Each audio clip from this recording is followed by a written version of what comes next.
మావోయిస్టుల షెల్టర్ జోన్గా తెలంగాణ. నిఘా వర్గాల హై అలర్ట్. మావోయిస్టు పార్టీకి షెల్టర్ జోన్గా తెలంగాణ ఉపయోగపడుతుందా?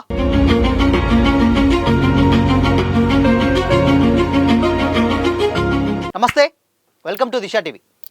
ఛత్తీస్గఢ్లో ఆపరేషన్ కగార్ దాడులు తీవ్రంగా కొనసాగుతున్న వేళ మిగిలిన మావోయిస్టులందరూ కూడా సరిహద్దు దాటి ఇటువైపు వచ్చారా? కొంతకాలం కర్రెగుట్టల్లో తలదాచుకొని ఇప్పుడు తెలంగాణలోని వివిధ జిల్లాలకు చేరారా?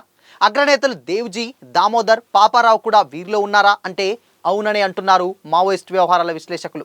ఇటీవల డీజీపీ ఎదుట లొంగిపోయిన ఫస్ట్ బెటాలియన్ కమాండర్ బర్సేదేవా చెప్పినటువంటి అంశాలు ఇదే విషయాన్ని ధృవీకరిస్తున్నాయని వాళ్ళు అంటున్నారు. గత 2 రోజులుగా వివిధ తెలుగు జాతీయ ఛానళ్లకు, పత్రికలకు ఇంటర్వ్యూలు ఇస్తున్నటువంటి దేవా పలు విషయాలను కెమెరా ముందు కాకుండా ఆఫ్ ద రికార్డుగా చెప్పాడని అంటున్నారు. తనను ఇంట్రాగేట్ చేసినటువంటి ఇంటెలిజెన్స్ అధికారులకు దేవా ఇంతకంటే ఎక్కువే చెప్పి ఉంటాడని వాళ్ళు కూడా అంచనా వేస్తున్నారు.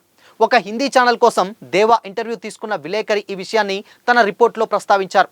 కర్రెగుట్టల నుంచి సెప్టెంబర్ చివరిలో తెలంగాణకు వచ్చినట్టు తర్వాతి కాలంలో 1.5-2 నెలల పాటు కరీంనగర్ సిటీలో షెల్టర్ తీసుకున్నట్లు ఆఫ్ ద రికార్డుగా దేవా తనకు చెప్పాడని ఆ రిపోర్టర్ వివరించారు. అనగా అరెస్ట్ అయినట్టుగా చెబుతున్నటువంటి డిసెంబర్ 29కి ముందు అక్టోబర్ 1 తర్వాత 3 నెలల కాలంలో దేవా బృందం కరీంనగర్లో గడిపింది.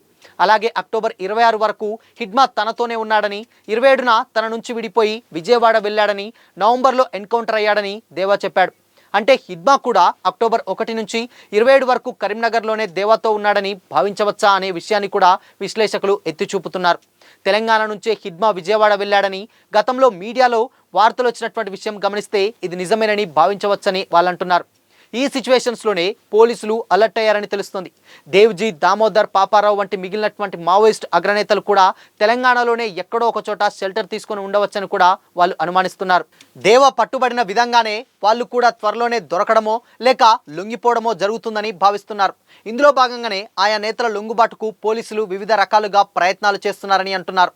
లొంగుబాటు చూపించే వరకు కూడా దేవా, కంకణాల రాజిరెడ్డిల అనుపానులు వెల్లడించారని పోలీసులు మిగతా వారి విషయంలో కూడా అదే ధోరణి అవలంబించారనే అవకాశం ఉందని కూడా పరిశీలకులు భావిస్తున్నారు.